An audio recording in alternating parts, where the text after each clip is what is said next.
Good afternoon, everyone. This is Talkback. I'm Sheila Horvitz.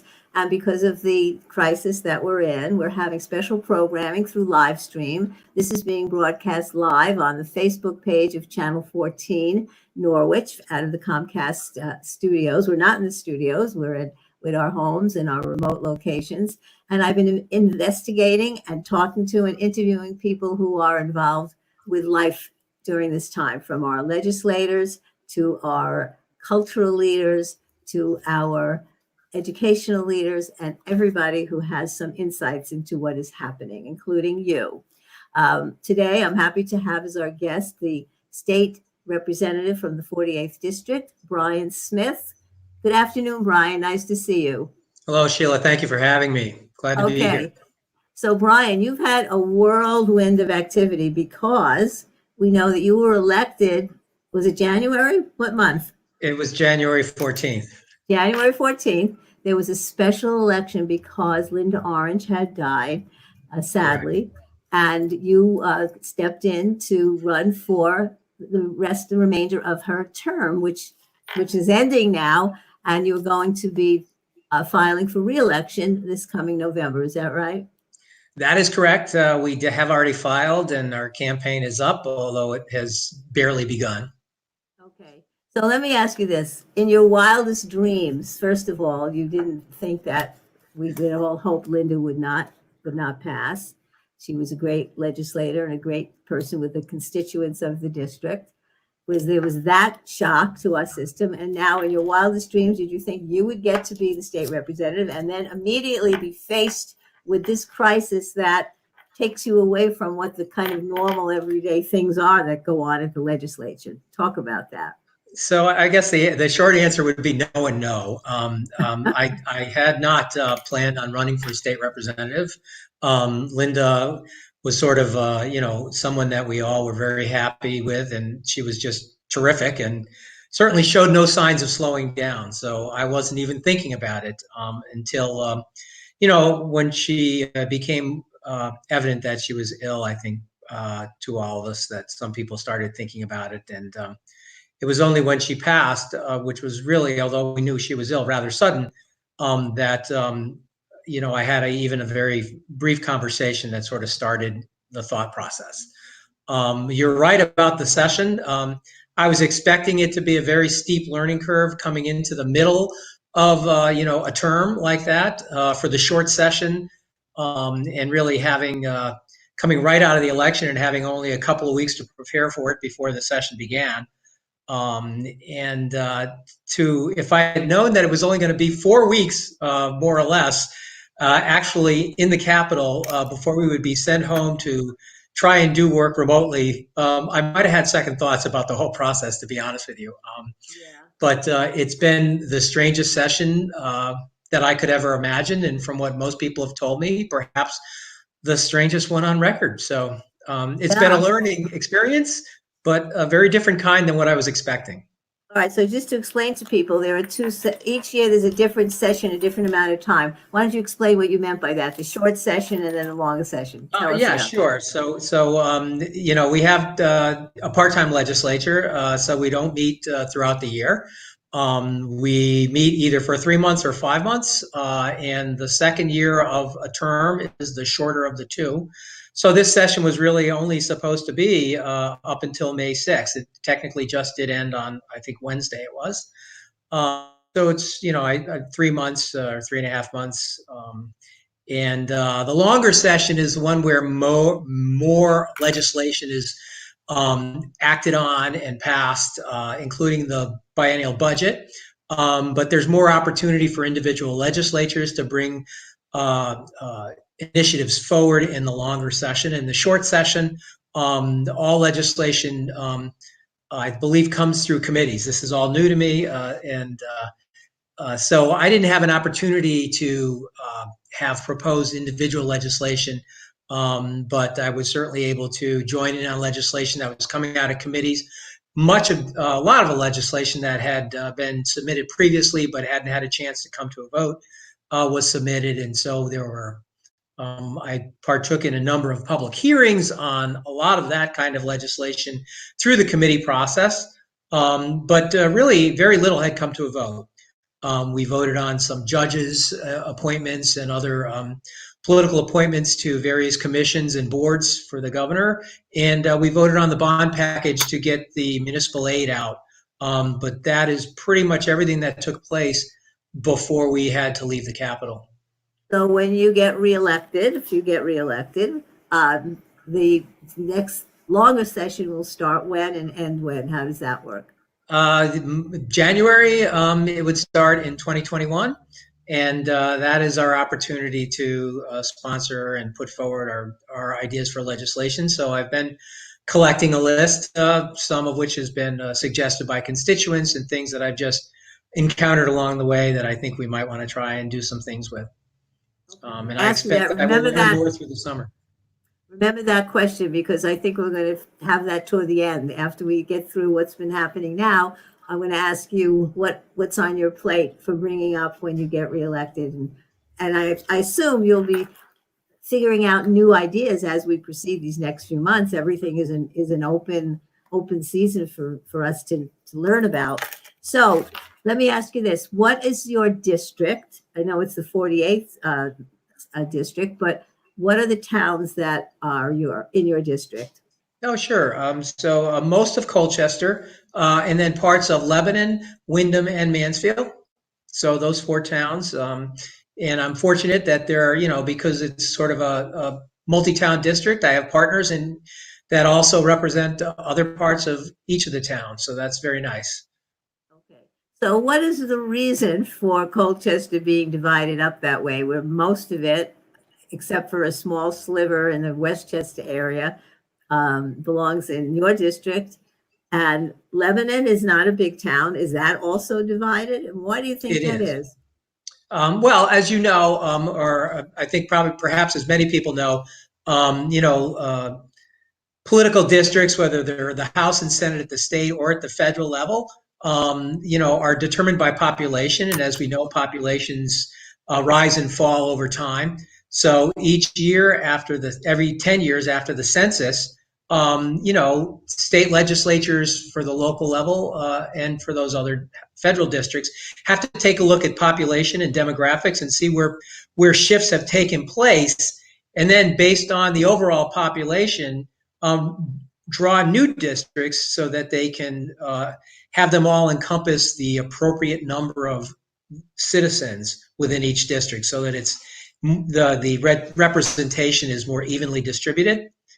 So, for example, in the House district, we have about 25,000 people. That's not the exact number in each House district right now, but we're coming up on a new census. So after the census concludes later this year, the legislature will be charged with putting together a body to review the population figures town by town throughout the state and determine whether district House and Senate districts need to be redrawn in order to more accurately reflect where the population is. Okay, so 10 years ago, I'm sorry? No, go ahead. You were finishing 10 years ago. Yeah, so 10 years ago when the census was done, the districts were redrawn, and and at that point, I think, if I remember correctly, Colchester, which was part of the 48th district, I believe, maybe the 47th. I don't remember the number, to be honest with you. But the district also included, I believe, parts of Salem and Montville. And so with population shifts, that just wasn't a practical way to get to the number necessary of citizens. So they, because of other towns growing as well, growing and perhaps losing population. So the puzzle got drawn a different way, I guess. If it's kind of a jigsaw puzzle. And every 10 years it gets cut differently is probably a good way of looking at it. Okay, well, you bring up an excellent point. That is the census. And we want to make a point. I had both Secretary of State Merrill and Lieutenant Governor Bysowitz were on last week and stressed the importance of you filling out that census, because as Brian says, the census is key to determining population, how many people in each district, how the districts are drawn, not just the state of Connecticut legislative districts, but your congressional districts as well. We don't want to lose another Congress a district like we did some years ago. We used to have 6 congressional districts. Now we only have 5. And all of the census also relates to all the federal aid that the states will be getting for many, many programs from Head Start to Medicare, Medicaid, and so forth. So, Brian, would you talk about the importance of people filling out their forms either online or making a call? Otherwise, someone will actually come to their house in the next few months to try and get their information. Talk about the importance of that. Yeah, so you've hit on the high points. It's I've appeared on a couple of programs with Lieutenant Governor Bysowitz, and it is extremely important. And in particular, there's been a focus on making sure that even households that do report, that they report everyone in their household. For example, people that might be staying with you, even on a temporary basis, if they're staying with you at this time when the census is out there, they should be counted.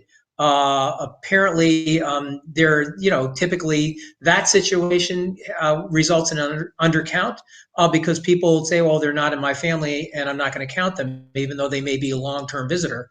Also, and I didn't know this until just a few weeks ago, there's a tendency for people to forget about the infants in their family and not count them. It's hard for me to fathom forgetting about your infant, but not considering that they need to be included in the census count is perhaps a more accurate way to put it. And the lieutenant governor is very good about pointing out the federal aid which comes along with the census count. It works out roughly to about $2,900 per person in federal aid.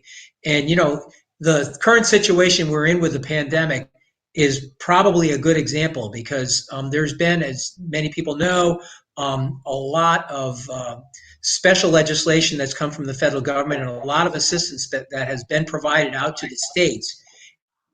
And those numbers, in many ways, are tied to census counts. As far as when it comes to allocating how much money can be made available to various states, a large part of it is because of their population. And so it's extremely important to us not only to make sure that our districts are all accurate in their representation, both state and federal, but also because it has a direct impact on the federal assistance that the state receives from the United States government, which really means how much of our own federal tax money that we pay out comes back into our state. Okay, that's great. And so we can't stress enough, if you haven't filled out your census, you can go online and just fill it out.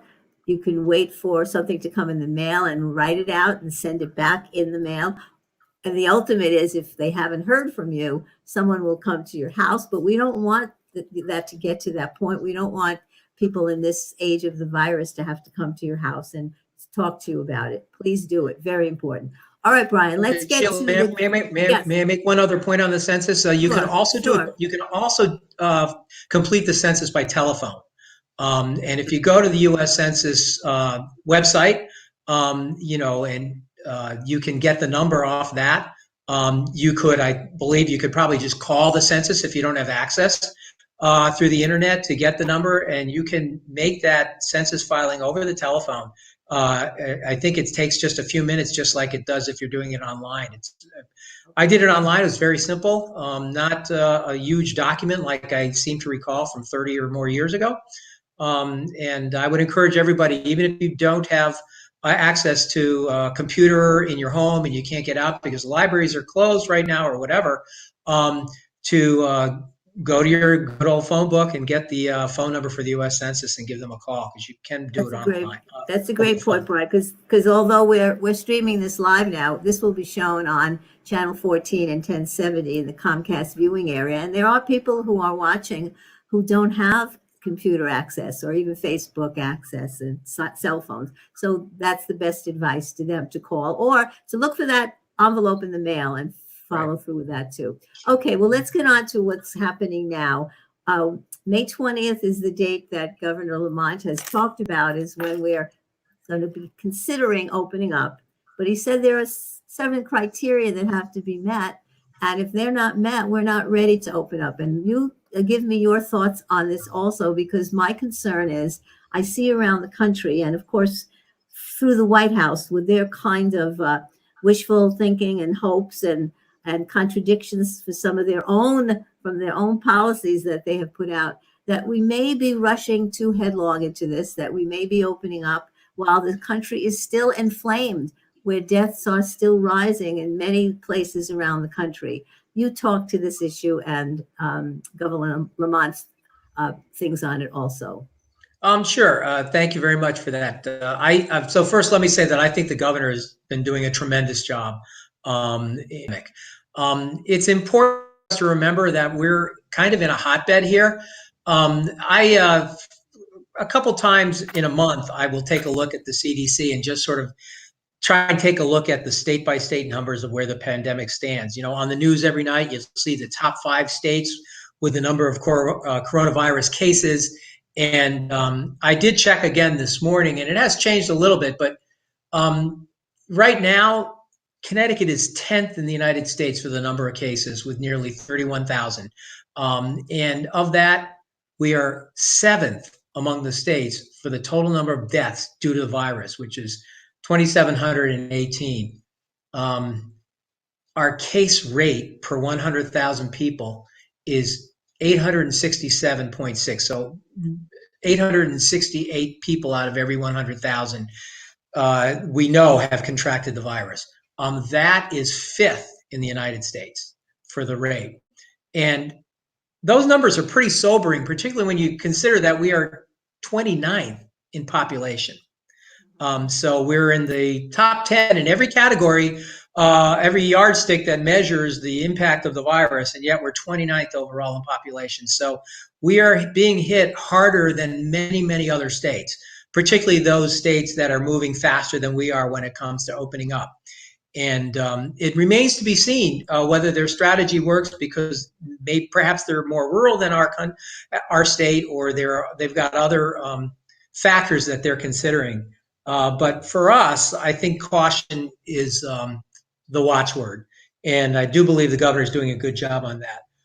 So the 7 criteria, which are the 7 criteria I believe that the CDC has also put forth, the primary one, the record of a 14-day decline in hospitalizations, we've seen that, which is a great trend for us overall.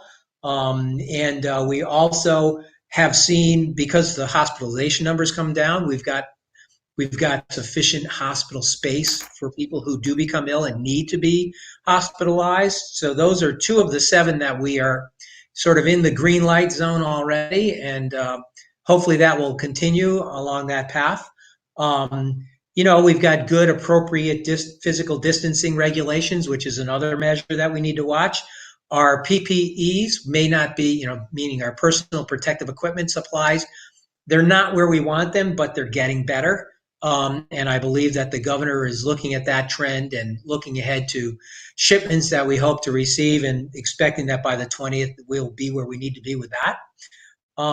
Areas that we're still trying to get work done on, and in particular the one that everybody hears the most about, which is the testing. We do need to increase our capacity for testing, and most recently the governor has issued an executive order that will allow some of the testing now to take place at the pharmacy level, which is good because it will make local access available to many, many more people.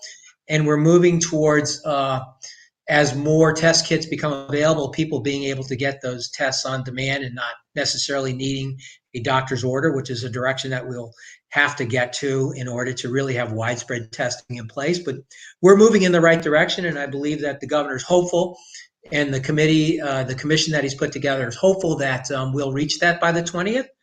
Also, our capacity for contact tracing is being built out, and that's going to be very important going forward. As people do still get ill, we want to make sure that we can contact everyone that they've been in contact to ask them to do isolation for 14 days to make sure that they don't have the virus and that they don't continue to transmit it if they do.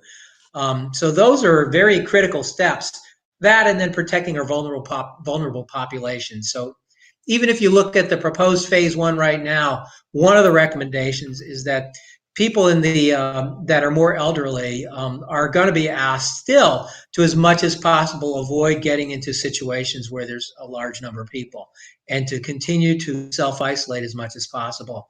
And that's because we're most concerned about their vulnerability. So those latter three are areas that we need to do the most work on before the 20th of May. And that's also why the governor and the commission have said that, the 20th is our target. We may not necessarily hit that date, but it's what we're shooting for. It may delay by a few days, but we're hoping that that's a date that we will hit, and that we can start thinking about phase 2. Okay. So we are in a consortium with several other states: New York, Massachusetts, Rhode Island, New Jersey. Isn't that right? We're not alone. We're trying to work together in a regional fashion. And so that brings me to my question and my concerns, that if we consider that we're in a war, if the United States is in a war, we have national leadership. We have a general overall who runs the whole show and determines how the supplies are going to be secured and how they're going to be allocated. What is going on with this war being run by 50 separate generals and 50 supply chains and 50 different procurement strategies, and states competing with each other for information, and the tests never getting through properly to the people who really need them, and so on and so on? What is your thinking on this, Brian? And my concerns that we do not have a national, well, we need a global strategy. This is a global problem. We don't have a global strategy, and that's usually what the United States does. It leads the globe. We're not doing that. And we don't even have a national strategy. Are we going to have everybody from Georgia that is opening up and getting reinfected come up to Connecticut? We can't stop them. We're a united country. I want you to speak to that. This is what gets me very, very animated and excited. I can see that. And I think that many people share those concerns with you, Sheila. I do as well. The fact of the matter is, different people interpret the role of the federal government in different ways. And, right now, I think the situation we're in is what it is. And that's why I believe that we're fortunate to be living where we are, because we are, part of a group of 7 states that has agreed that we need to work together, which gives us a lot more leverage when it comes to laying in the supplies of the PPEs that we need, because there's more coordinated buying, and we're not trying to outbid each other for these supplies. We're trying to, as a group, sort of expand our buying power, and then make sure that each of us that has varying needs gets what we need in a timely fashion. And I do believe that's why there's optimism about us being able to get more supplies that we need in order to meet our May 20th deadline. Philosophically, I am on the same page with you. We should first have a much more coordinated effort at the national level. And it's unfortunate, I think, that our country is not stepping up to help, lead the world the way we've done in the past.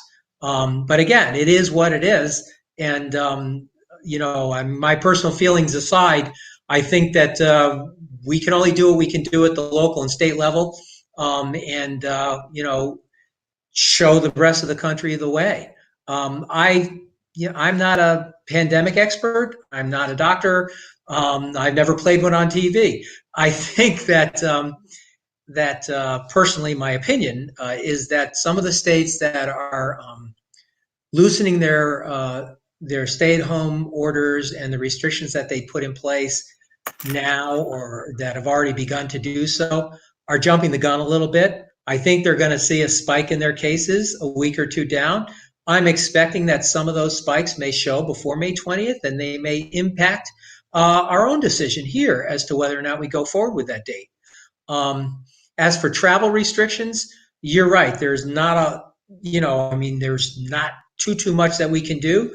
Although if we start to see some change in the status of those other states that aren't as heavily impacted as we are, we may see different kinds of statements and guidance coming out of the federal government in order to, whether it's late or not, to recognize that that's a potential problem and to do something about it. And I'm going to remain hopeful that if it comes to that, that's what we'll see from the federal government. Okay. So I do want to agree with you and give a shout out to, I think Governor Lamont is doing an excellent job, along with the uh, mayors. I think the first selectman in Colchester is doing an excellent job. Her background is a perfect fit for the kind of education and medical information that she needs to impart to her town. And I'm sure that you're working with the selectmen of the other towns that are in your district to make sure that they're following the governor's mandates as well.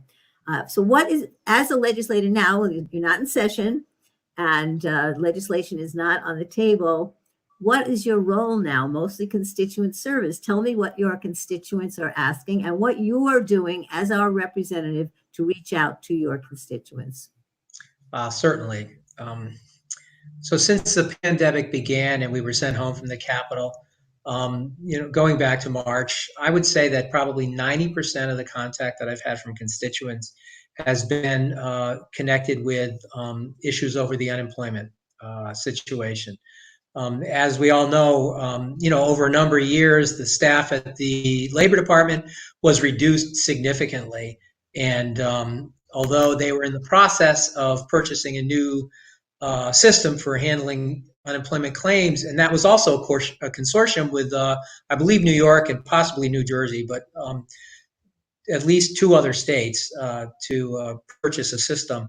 That system still is at least a year away from what I had heard initially.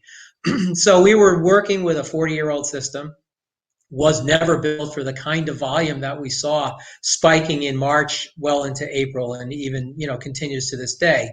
And so the system, all the flaws in the system and many places where it was built for manual intervention were causing bottlenecks in processing people's applications. There was also early people who filed early ran up against some glitches because the system wasn't built for the kind of situation we were in. And many people had to reapply. So there were people who had applied and had never heard anything because the offices were closed and there weren't people on phones, and the system was overwhelmed, and the automated responses did not address the situations we were facing. So there was an awful lot of problems. Initially, myself and every other legislator in the state were taking these and passing them on to our legislative liaison at the Department of Labor and with respect to other departments if there were issues there. And those people were being overwhelmed, not only by us, but also with the actual workflow that was coming through the systems. So beginning in March, we were asked to streamline our process through a kind of a limited number of points of contact within our caucus, and they were the ones that were fielding all of our constituent issues and reports and aggregating them and forwarding them on to the appropriate people in the various departments, including the Department of Labor. So although we had some early success, it was taking time, and follow-up was obviously taking people in the Labor Department away from their actual work, us sort of calling, hey, what's the status of my constituent's claim? So we were able to streamline that process a little bit, and over time, the response rates got better. And although I'm sure there's still a backlog, it is nowhere near the magnitude of what it was 3 weeks ago. Most recently, the rollout for the pandemic unemployment assistance, which was made available through the federal government, that went online just a couple of days ago. And there were some constituent communications that kept me pretty busy in advance of that, as well as when it was going online, because it didn't come right online, and so some people came across situations where it wasn't operating yet, and yet the promise had been that it would be up, and so people were asking me to find out what was going on with that, but it came up later in that same day. But for the most part, the issues I'd been fielding have been related to unemployment. And people who either couldn't get in the first place or who got in under the temporary program with a sort of an artificial date that had been put in as an end date, and then not having enough manpower to go in at the Department of Labor and open those dates back up so that checks didn't stop. So, partway into the process, many people saw the checks they were getting just stop, and they found out that their their claims were put on hold, and we needed to do some work and some contact with the Department of Labor to try and get those holds lifted up, and so that people could get their back checks and sort of get their regular process flowing again. Okay. So assuming that the glitches are straightened out and people can get their checks on time, maybe that these checks through the state unemployment and through the federal program will be enough to tide people over for a while. But now, even though we're talking about May 20th as an opening up possibility, I hear from the governor and from the scientists that we may very well have another outbreak in the fall. We're going to have another round of programs, of stay-at-home orders. Is that in the calculations that everyone is thinking about? And by then, in January you'll be back in the legislature. So what's your thinking on that? People are getting nervous about how long this is going to last and whether the assistance will be able to tide them over for a longer period of time. Right, and those are very, very important concerns.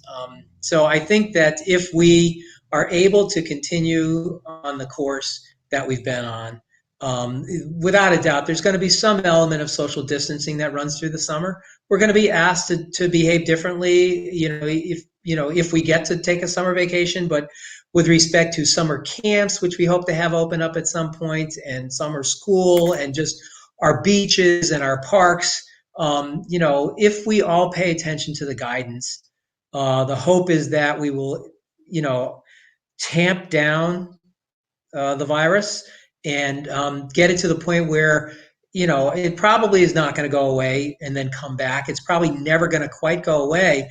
But if we can keep it down so that it's sort of a low incident rate where we're able to manage it with our healthcare system, the goal that we're aiming for in the fall is that even if it does come back, and you're right, many people feel that it will, and sadly it will coincide with flu season, and it will be hard to tell them apart.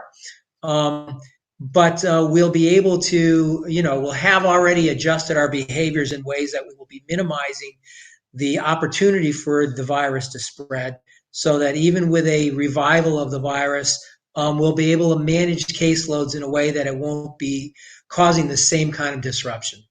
I think too, hope is by then that we'll see some turnaround and some of our jobs will start becoming available again. Our restaurants will start to be open even on somewhat reduced basis through the summer, and that people will start to get to work. I don't doubt that we'll still have a high unemployment rate. I hope we don't. But it seems that all the past history says that when unemployment spikes, it spikes quickly and then it comes down at a slower rate. I can only point to my own experience when the market crashed in 2008, and I was out of work for 15 months. I had some severance when I lost that job, and then I went on the state unemployment, and the federal government came out and extended an additional 26 weeks of unemployment.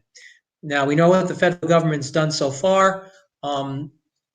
I would say that if we are looking at the same kind of unemployment figures as we are now, and I hope they're not that high, I think I saw that through April, the unemployment rate federally was 14.7, which is very, very high. It's going to be high, is what I would expect. And I would also expect that our federal government will not forget about people that are out of work, and that unemployment benefits, both state and federal, will be extended. I hope you're right. I hope you're right. Now, let's talk about the small businesses. I mean, we know that even some of the biggest corporations are starting to go under and file bankruptcy. So many of our businesses in Eastern Connecticut are small. Our restaurants, our small shops, our various retail places. They can't withstand so many weeks without customers. Are they getting the proper amount of small business assistance? Is the assistance coming to them? Is a restaurant going to be able to open up and with physical distancing of 10 feet apart and one half of the chairs in the restaurant, are they going to be able to make it? Are they going to be able to survive? Or are you afraid that we're going to see a bunch of small businesses go under in the next several months? Sheila, I have very deep concerns about those issues, to be honest with you. I spent a lot of time working in restaurants when I was younger, and I know that the margins on a restaurant are very narrow. Um, it may be that a restaurant that's able to operate at 30% capacity or 50% capacity, they might be able to get along for a while. I don't know. It may depend on what kind of reserves they have, and it could very well be that the reserves are gone already, having gone through this for a couple of months now. So it's very hard to, and I wouldn't want to handicap or prognosticate on any the odds for any type of business, to be honest with you. But I'm very worried about our small businesses here in Eastern Connecticut and throughout the state. As you know, we also have many, many sole proprietors, at-home businesses, one-person businesses, and they're often left out of many programs. And also, it's going to be harder for them to get attention from the Small Business Association if they can at all. So those are businesses that we need to worry about. I think that many other legislatures, if not everyone in the state, whether we can do it through special session or not, or if it's just through the power of our voices, speaking with our federal counterparts to try and get federal help to do what we can at a state level to try and lend support to all these businesses as much as we can. I don't think that the help so far for small business has been adequate enough. If I had been negotiating on the first CARES Act, I don't know that I would define small business at the number of 500 employees or below. Or I would have created classes of small business and allocated appropriate amounts of money to each class. Because, when I think of small business, I'm thinking of a business that has fewer than 100 employees, and then you get to the very, very small businesses, which maybe would be 20 or fewer employees. And those right there are very different, but each of them is quite different from a business of 500 employees. They just don't have the same access to capital, lines of credit, or other tools that might be available for them to get by through a period of months of little or no income coming in, or just greatly reduced revenues. So right now I don't know what it's going to look like in the fall. I don't know what special session or sessions are going to look like this summer. I know that we've been asked to hold a week in June for a special session. That probably will be to, in a large part to deal with the current budget year as well as what's coming forward. But, whether we have opportunities for other things remains to be seen. But I'm hopeful that we'll be able to do something. Okay, now in this 48th district, of the small businesses that are in your district, have any of them reached out to you, or are you aware of any of them that have received the grants or the loans through the federal program or through some state assistance programs? So yes, and I think yes. I can tell you that early on, the first small business loan program, we heard from businesses that were having trouble even getting in.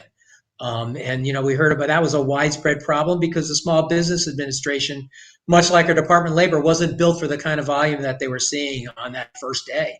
And so there were a number of businesses that had trouble getting in. Even those that had done all the legwork in advance were sitting at their computers at the stroke of midnight when the date was coming and the system was going to get turned on. Even those people who were ready and had all their ducks lined up wound up having trouble. And not everybody, got the money that they were seeking because it went so fast. More recently, some people have put in for the payroll protection program and found that they didn't get the amount that they had put in for, although they provided all of the numbers. And so there are some instances where trying to help do some research to find out what the story is with respect to those particular applications. So there have been those types of issues, and I know that there are other people that are still waiting to hear.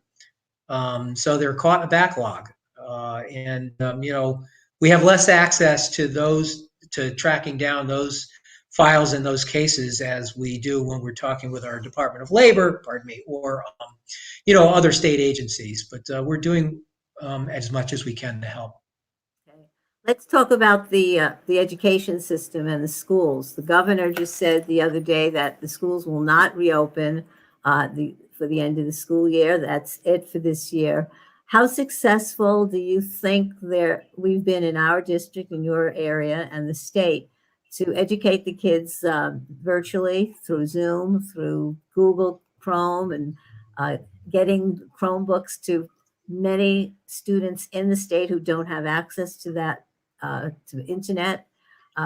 Talk about that issue, because the concern is not the wealthier towns that can afford to give the kids, everyone has a Chromebook and can work and can do the same kind of work that they would have done if they were in school. We have kids who have parents who are necessary workers who have to go out every single day. The children may be left to their own devices in the home without the necessary equipment to be schooled. This is a huge problem also. Talk about that issue, please. Happy to. So I have many of my friends are teachers, some retired, and many that are still in the classroom. And Yeah, I have to give a shout out to teachers. They're sort of the unsung heroes right now, because they are working harder than ever to try and accomplish the goals of their school systems with their students remotely. They're working many, many hours. They had to reinvent class, processes and curricula and techniques to try and engage students remotely when you don't have them physically in your presence. And a lot of them are really exhausted from the whole process. Plus, managing their own households, many of them have their own children that are in the house with them. So they're doing double, triple duty and working very hard. Um, I think that locally here, our school systems, from the reports that I've heard, are doing a great job. But even in our towns here, within our district, we have pockets of poverty, as you know. We have people that don't have, may have 3, 4 children and may only have 1 or 2 devices available. So the state's efforts to get devices to the students in need and the donations that have come in to help them do that were a godsend. I think that everybody has done as much as they possibly could do. In particular, teachers. Do I think that it's been universally successful? I don't. I think that some communities are going to have had will have had better success than others. I think it's harder in poorer districts where there's more of a likelihood that there's inadequate access to devices or internet and just the tools available for the students to do the work and to be engaged with their teachers online. Um, I'm hoping that we'll be able to reopen our schools in the fall. I'm hoping that we'll be able to do some robust summer school this summer. I'm sure that that's a goal that people are trying to plan for and work towards. But a lot remains to be seen as to what we're going to be able to do. And, how we make out on May 20th is going to be a good benchmark for what we're going to be able to do going through the summer. Um, if we're unable to do really robust summer schooling this summer, um, then we're probably going to have to delegate a portion of the year next year just to refresher to make sure we've got everybody up to speed at the student level so that they're prepared to go on with the next grade's work. Well, I know that the state has helped with different programs to provide the Chromebooks and devices to kids that don't have them, and also to keep some of the lunch the lunch availability for the kids that need it, and the schools that they've kept up with that, but not to the extent that we need in the state. So that remains a problem. And as someone who worked in family law for many years, I'm concerned about the calm and the patience in the home. Sometimes tensions get frayed, and families need a lot of outside help sometimes. And I hope they reach out to their public service people, their selectmen, and people like you, and their state senator and their state rep for help. And we also want to talk about the other people in your district who have had the virus that you have been in touch with, and there have been several deaths in this area. Have you been in touch with those families and heard from them? I haven't. I have not actually. We're fortunate that our part of the state has not been hit as hard with the virus as other parts of the state. But it still is disconcerting anytime you see a single death.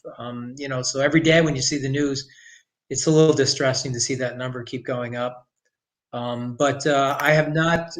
No one has reached out to me specifically about their personal situation with respect to either having the virus or having a family member with the virus. Okay, and it's important to let people know that medical care is available without charge if you're going to be treated for taking the test or getting care. Why don't you talk about that? We don't want people to be home getting sick and being afraid they don't have insurance or the availability of medical care. It's available. That's absolutely true. And also, one of the concerns that we're hearing has to do with other illnesses, and people perhaps having a fear of, not wanting to go into the hospital or not seeking care for other health issues that they may have. There's a real concern that, we've seen, the medical professionals have seen there's a lower incidence of people coming into emergency rooms with heart attacks, for example, or with, other respiratory problems because they're afraid to go to the hospital because of the perception that there's, it's overloaded with coronavirus patients. And there are concerns among medical professionals that people may be, either ignoring symptoms or talking themselves into believing, well, it's not so bad, I'll be okay, I shouldn't go because they're overwhelmed with other problems, and that's the last thing that people should do. If you need medical care, or if you think you need medical care, you should contact your physician, or you should go to the emergency room if you need to. You should not be shy about that, because there's a fear of what what people might be sort of like ignoring right now that could come back and harm them severely later.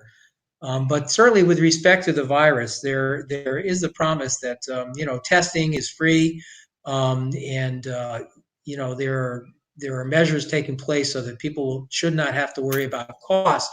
If they feel they might have the virus, they should talk to their doctor and get tested. And as soon as as soon as we've got widespread testing available on demand, get it done. But right now, if you feel any of the symptoms, you should talk to your health professional about it, or call, just call a walk-in clinic and talk to a healthcare professional. I was going to say, some people, if you don't have a regular physician. Some people may not. I was going to just ask you about that. Some people may not have a regular physician because they don't go often enough, because they may not have the wherewithal for medical care or insurance. Right. So you're right. Call the closest walk-in clinic. That's right. And if you're not sure, call 211. The state's information line, and ask for help. And I would say, you mentioned a little bit, you touched on a little bit sort of the tensions that might be building in the home, with the children home and everybody sort of cooped up. And 211 is, if people are feeling the stress, and I know I have on days,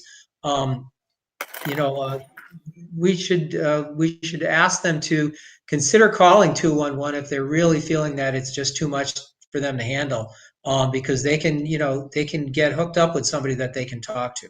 I think the governor's got a program right now that says "Talk It Out," and it's important sometimes to just let things off your chest.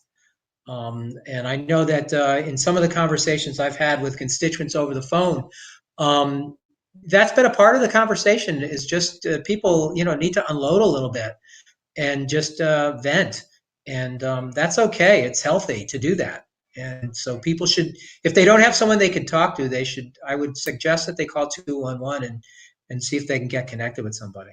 All right, that's a good point.